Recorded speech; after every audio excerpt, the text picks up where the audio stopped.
البدع والأهواء، أهل البدع العقائدية وأهل البدع السياسية. نقول بيننا وبينكم السلف، بيننا وبينكم الكتب، كان فيقول البدع بيننا وبينكم. الحمد لله رب العالمين، والصلاة والسلام على رسوله الأمين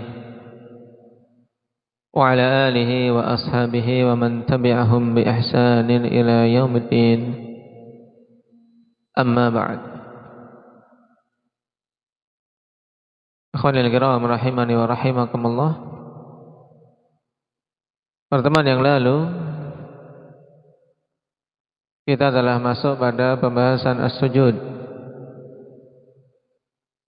Nah,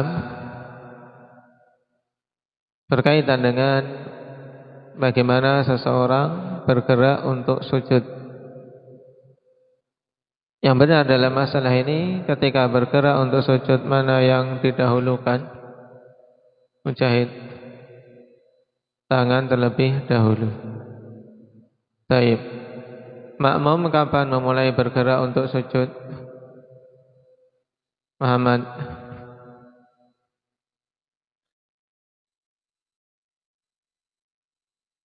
Ketika imam sudah menaruh dahinya di tempat sujud, taruh dahinya gitu. Baik. Nah, ketika imam sudah posisi sujud sempurna, yaitu dahinya sudah menempel ke tempat sujud. Nah, sekarang kita lanjutkan. Qala wala budda minas sujudi ala sab'ati a'dhum. Ini hamzahnya diperbaiki, dibuang, asba'ah enggak ada. Ala sab'ati a'dhum, hamzahnya dibuang.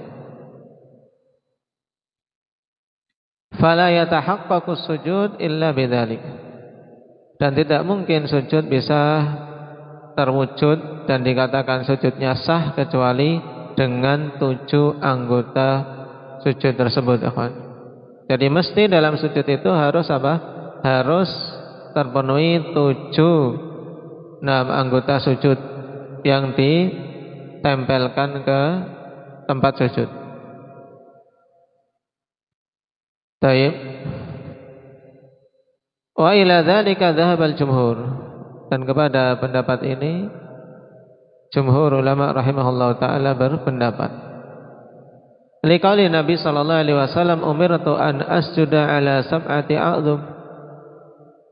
Aku diperintahkan untuk sujud di atas 7 tulang. Alal jabhah, yang pertama sujud taib dengan menempelkan apa? Jabhah. Jabhah itu kening. Taib, keningnya. Kemudian wa asyara biyadihi ala anfih, dan beliau mengisyaratkan dengan tangannya ke hidung, menunjukkan bahwasanya kening dan hidung atau dahi dan hidung ini jadi satu kesatuan, sama-sama harus menempel ke tempat sujud. Wal yadain, dan kedua tangan, maksudnya telapaknya. Dan yadain ketika disebutkan secara mutlakan, jadi apa? Yang dimaksud telapak tangan. Wa rukbatain, dan kedua lutut. Wa atrafil qadamain, dan ujung kedua kaki. Hadits muttafaqun alaih dari Abdullah bin Abbas. Wa fi riwayatin li Muslim al-jabhah wal anf, disebutkan secara khusus, yaitu kening dan hidung. Qala al-Imam Asy-Syaukani rahimahullah, fa bihadzal bayani yattadhihu laka anna riwayata dzikril jabhah ma'al isyarati ila al-anf li bayani anna sujuda 'ala al-jabhah la yakunu tamman kamilan illa biwad'il anfi ma'aha.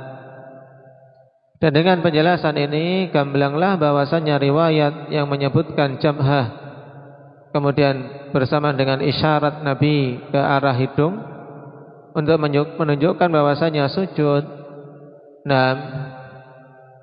atas kening ini tidak akan bisa sempurna kecuali dengan meletakkan hidung bersamanya. Jadi hidung dan kening itu sama-sama harus apa? Harus menempel di tempat sujud.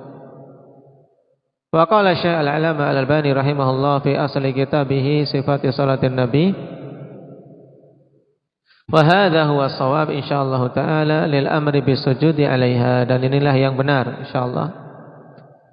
Dikarenakan perintah untuk sujud pada apa? Nah, pada 8 tulang tadi, dan yang pertama kali disebut adalah kening. Masuk padanya hidung. Wa man idda'ana al-amra bi khususil anfi lil istihbab la lil wujub fa huwa mukhalifun li dhahiril hadits wa mutalabun bid dalil. Siapa saja yang mengaku atau mengklaim bahwasanya perintah berkaitan dengan hidung itu hanya untuk menunjukkan sunnahnya, tidak wajib, maka dia telah menyelisih zahir hadis dan dituntut dalil. Jadi harus ikhwan ketika sujud hidung dan keningnya menempel. Famin akhta'il musallin fi sujud, dan diantara kekeliruan orang yang sholat dalam permasalahan sujud ini, as-sujud ala sittati a'dhum, sujud di atas 6 tulangnya saja, yaitu salah satu dari 7 anggota sujud tadi tidak menempel ke tempat sujud, tidak menempel ke lantai di tempat sholat. Fayarfa'u ihda rijlaihi 'ala al-ukhra, ya, di mana dia mengangkat salah satu dari kedua kakinya di atas kaki yang lain. Nah, jadi cuman satu tok yang menempel, ini salah. Taib, kakinya atau kakinya diangkat tidak menempel. Yang kedua, as-sujud ala khamsati a'dhum, fayarfa'u kilta rijlaihi an ardi sujud. Sujud cuma atas 5 anggota sujud saja, di mana dia mengangkat kedua kakinya. Ya, kedua kakinya seperti kadang anak-anak sambil kakinya untuk garuk-garuk satu sama lain, akhirnya kedua kakinya terangkat. Ini sujudnya tidak sah. Juga kekeliruan yang banyak ikhwan, yaitu permasalahan kening dan hidung disebutkan setelahnya secara khusus. Qala wa yajibu tamkinul jabhati minas sujud wa isabatul anfi li mahalli sujud. Dan wajib untuk mengokohkan, ya, tamkinul jabhah, yaitu memang dahi itu dikokohkan. Dia nempelnya itu tidak setengah-setengah, dia betul-betul tempelkan secara kuat. Nah, dan hidung dikenakan ke tempat sujud. Hidung menempel di tempat sujud.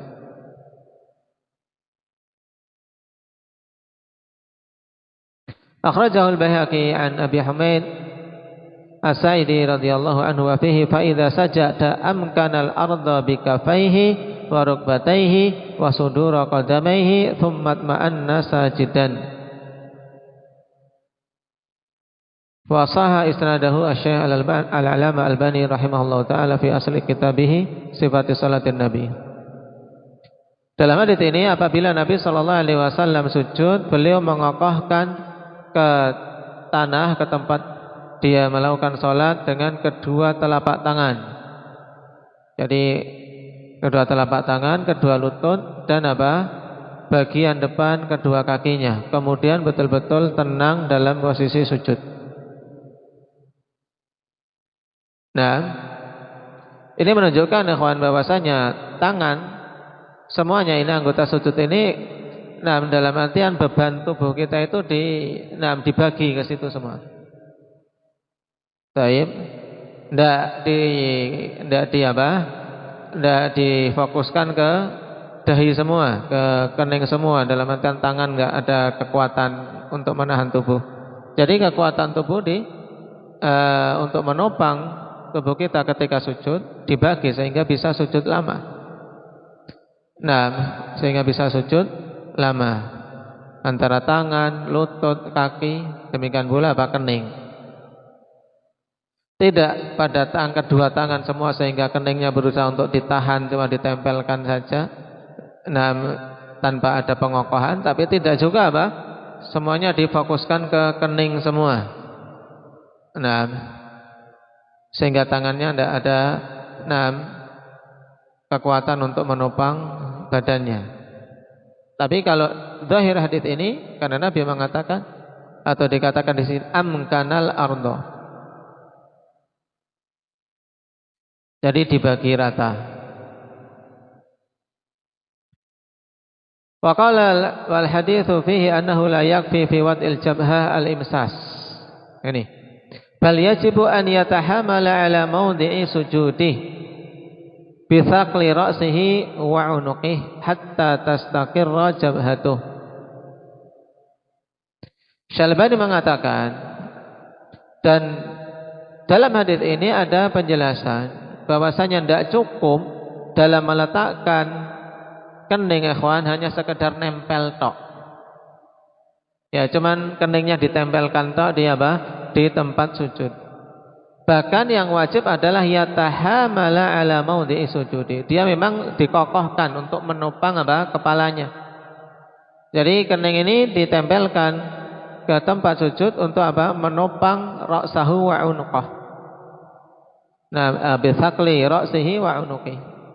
Ya, untuk menopang beratnya kepala dan leher. Sampai apa? Sampai kokoh. Nah, tadi kening tersebut apa? Ditempelkan di tempat sujud. Bihaitsu innahu law sajada ala qutnin aw hashisin aw syai'in mahsyuwin bihima wajaba an yatahamala ala hatta yang kabisa wa yadharu atau hatta yang kabisa wa yadharu atharuhu ala iyadin la furida tahta dzalika al mahsyum fa illam yaf'al lam yujzi'hu ala sahih inda Syafi'iyah qala wa hadha huwal haqq. Baik. Kriteria ikhwan sudah apa? Amkana jabhadah, mengokohkan keningnya ketika sujud, demikian pula tangannya, lututnya. Disebutkan di sini di mana innahu law sajada ala qutnin aw hashish aw syai'in mahsyuwin bihima wajaba an yatahamala hatta yang kabis. Ya, seandainya dia itu sujud pada apa? Kapas, sesuatu yang sangat ringan, atau hashish, yaitu daun-daun kering, rumputan, atau sesuatu bantal yang diisi dengan benda tadi. Maka ikhwan wajib untuk apa? Dia sujud tentu akan ambles enggak? Kalau sujudnya betul, tentu apa? Sesuatu yang dari kapas itu akan apa? Ambles. Tahu ambles? Apa Ilyas? Karena apa? Melesek. Iya, melesek sesuatu yang empuk. Sesuatu yang empuk kalau kita sujudnya benar, ya melesek. Tapi beda kalau sujudnya tidak benar. Ini kapas. Kita sujudnya cuman ditempel, mempertahankan biar kapasnya bentuknya apa? Bentuknya tidak ambles. Nah, ini salah sujudnya. Dia belum memenuhi apa kriteria sujud yang betul. Ini Syalbani berikan gambaran seperti itu. Demikian pula misalnya kita sujud di misalnya kasur apa? Busa. Kasur busa. Berarti mesti kita akan apa? Belesek sedikit. Ya kan? Belesek. Makanya kawan kalau sholat malah nggak bagus kalau terlalu tebel. Beleseknya malah nggak bisa napas. Ya kan? Kalau sholat di kasur busa itu. Mungkin kalau busanya tipis nggak masalah, empuk, enak, nyaman. Tapi kalau busanya tebal, beleseknya terlalu dalam, nggak bisa napas malah ketika sujud. Karena butuh ketika sujud ya kita jadikan dahi ini untuk menopang kepala kita. Jadi jangan tanggung-tanggung, jangan apa kemudian sayang kalau ditempelkan terlalu keras. Tapi tadi dibagi, bukan kemudian semua tubuh kita itu topangkan situ, kawan. Dia untuk menopang kepala tok. Adapun ini pundak belakang ini topang dengan tangan. Topang dengan tangan.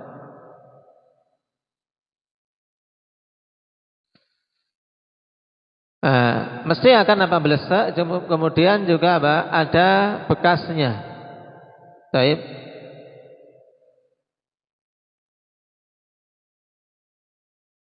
Mesti akan ada bekasnya.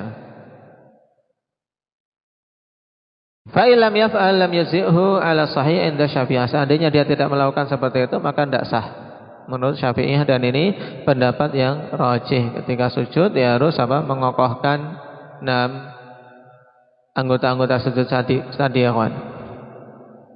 Nah, berarti famin akhtail musallin fi sujud, di antara kekeliruan orang yang salat dalam sujud ada mutamkinil jabhah, tidak mengokohkan keningnya ketika sujud. Nanggung. Dia tidak ingin menempel, cuma sekedar disentuhkan saja. Yang kedua, sujud ala a'lal jabhah wa adami sujud alal anf. Sujudnya apa? Cuma di bagian atas kening tok dan hidungnya tidak nempel. Ini juga salah, tidak sah. Ya, tidak sah. Tayyib. Nah, ini berkaitan dengan kening dan hidung, diperhatikan. Tayyib, barakallahu fikum. Nasallallahu azza wa jalla al-taufiq was-sadad walhamdulillahi rabbil alamin.